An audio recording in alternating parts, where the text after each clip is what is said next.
مشکل تھے جو راستے آسان ہو گئے، دشمن بھی یہ دیکھ کر حیران ہو گئے، رکھا جو میرے نبی نے زمین پر قدم، کافر بھی کلمہ پڑھ کے مسلمان ہو گئے، کافر بھی کلمہ پڑھ کے مسلمان ہو گئے۔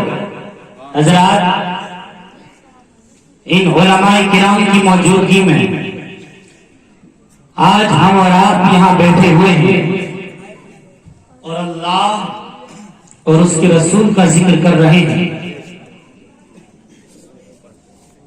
تشریف لائیے، غور کریں، اٹینشن پلیز لی، ذرا آپ میری طرف متوجہ ہوئیے، وہی کہ سبحان اللہ۔ آنے والوں کو آنے دو، یہ جو آتے ہیں یہ رسول اللہ کے بلائے ہوئے ہوتے ہیں۔ دیکھنا ہے تو جانے والے کو دیکھو یہ جا کیوں رہا ہے، اور اگر کوئی ضرورت سے جا رہا ہو تو جانے دیو، توجہ کرو۔ خوش دلی کے ساتھ آپ نے پروگرام کو سنا، مداح رسول مولانا افتخار حبیبی صاحب نے بہت اچھا بڑا دل کر رہا تھا، سنتے چلے جاؤ، مگر سننے میں یہ بھی آیا کہ نعتیہ کلام کا سلسلہ چل رہا ہے، تھوڑا ٹیسٹ بدل دیا جائے تاکہ سنیوں کے ایمان میں تازگی ہوتی رہے۔ یہ سنی نعت پاک بھی سنتے ہیں اور اللہ تبارک و تعالیٰ کا پیغام بھی سنتے ہیں۔ حضرات، اس دنیا کی سطح پر اللہ تبارک و تعالیٰ نے نوع انسانیت کو پیدا کروایا۔ جب اس قوم پر ظلم ہوا ہے، جب یہ قوم صراط مستقیم سے ہٹی ہے، اللہ تبارک و تعالیٰ نے کسی نبی کو بھیجا ہے یا کسی رسول کو بھیجا ہے، وہ آ کر خدا کا پیغام سناتے رہے، ہدایت کا راستہ دکھاتے رہے اور قوم سیدھی راہ پر چلتی رہی۔ حضرات، شیطان انسان کا سب سے بڑا دشمن ہے۔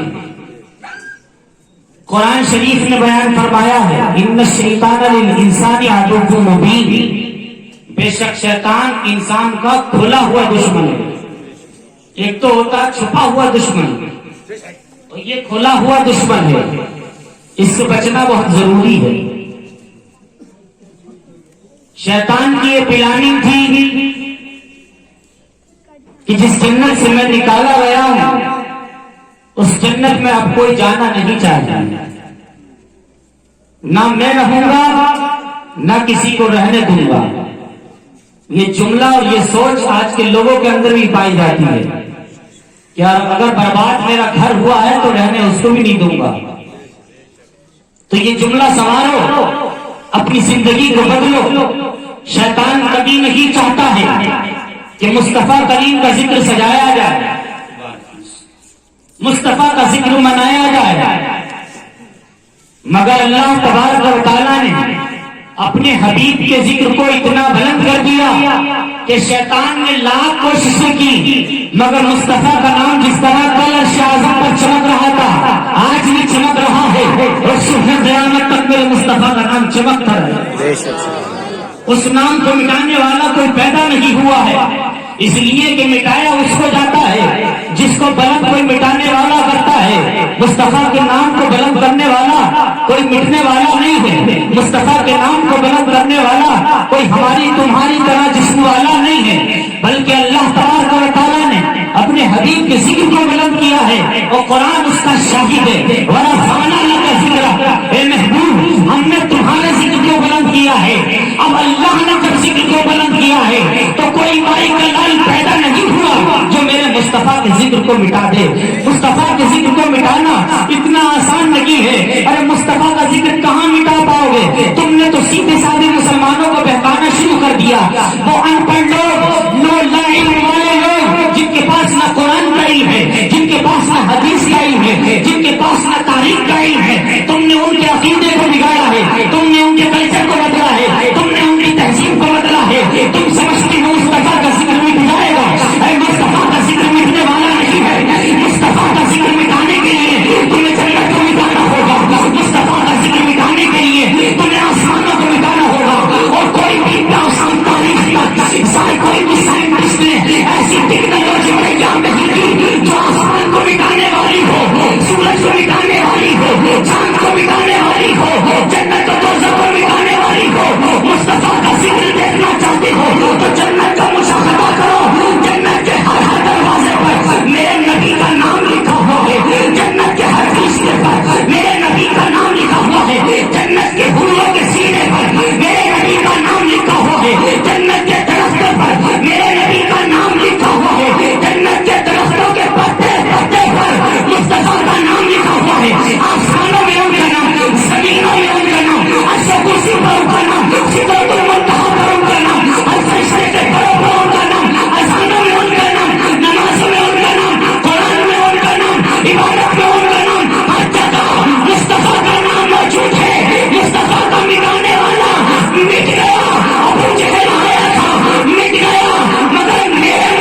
کی آمد، جشن عید میلاد النبی، جشن عید میلاد النبی، جلسہ سیرت مصطفیٰ، نعرہ تکبیر، شان مصطفیٰ۔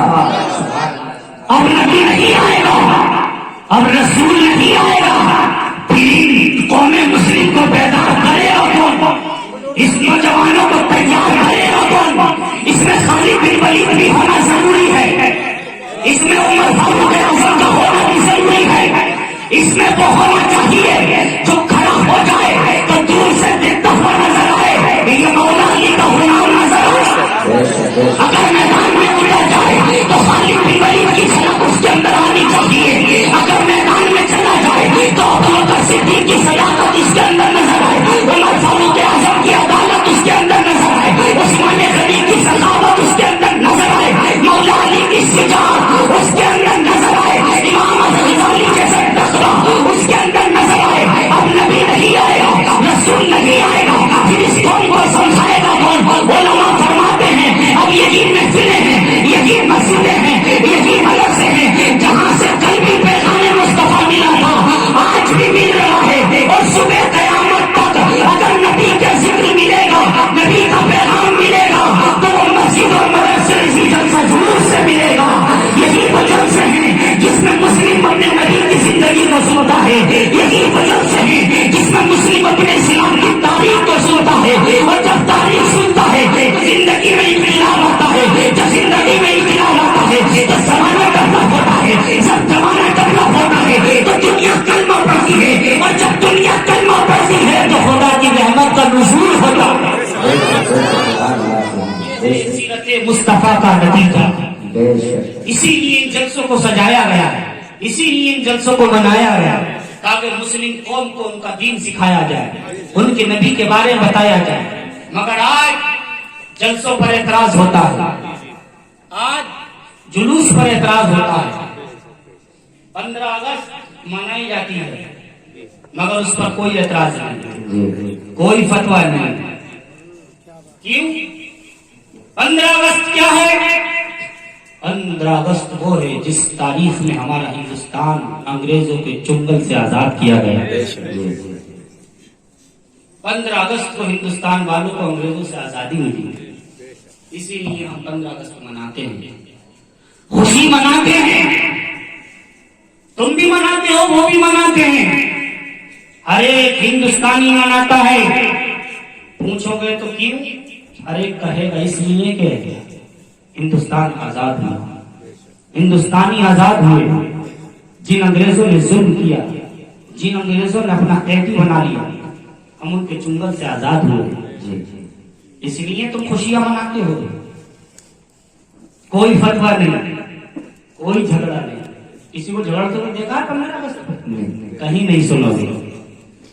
15 اگست پہ نہ مولوی اعتراض کرے گا، نہ کوئی ماسٹر ڈاکٹر وکیل اعتراض کرے گا، کوئی نہیں، کوئی مفتی نہیں، کچھ نہیں۔ 15 اگست ہے، آزادی ملی ہے، ہم منائیں گے، ہمارے لیے خوشی کا دن ہے، ہم منائیں گے، کوئی فتویٰ نہیں، کوئی اعتراض نہیں۔ مگر جب 12 ربیع الاول کی تاریخ آتی ہے، رسول اعظم کی آمد کا وقت آتا ہے، اور جب یہ مسلمان ذکر کرتے ہیں، جلوس نکالتے ہیں، خوشی مناتے ہیں، تو فتویٰ کی لائن لگ جاتی ہے، اعتراض پر اعتراض ہوتے ہیں۔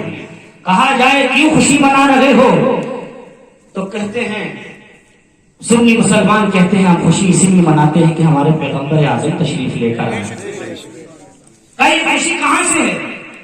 کہاں یہ قرآن سے کہاں ہے؟ کہاں قرآن میں لکھا ہوا ہے کہ خوشیاں مناؤ؟ کہاں لکھا ہوا ہے کہ جلسہ جلوس سجاؤ، محفلیں سجاؤ، ذکر الہی کرو، ذکر مصطفیٰ کرو؟ کہاں لکھا ہوا ہے؟ جب 15 اگست آتی ہے تو کوئی قرآن نظر نہیں آتا، توجہ ہے، کوئی حدیث نظر نہیں آتی، مگر جب 12ویں تاریخ آتی ہے تو حدیث و قرآن کو کھولا جاتا ہے، ہم سے جواب طلب کیا جاتا ہے۔ ہم نے کہا 15 اگست کو تمہاری زبانیں کہاں بند ہو جاتی ہیں؟ جب تم خوشیاں مناتے ہو تو کوئی اعتراض نہیں، تو ہم تو خوشیاں مناتے اس لیے کہ ہندوستان آزاد ہوا تھا، دشمن کے چنگل سے ہندوستان کو آزادی ملی تھی، انگریز کے چنگل سے چھوٹ کر ہندوستان والوں کو رہائی مل گئی۔ ہم نے کہا سنو، 15 اگست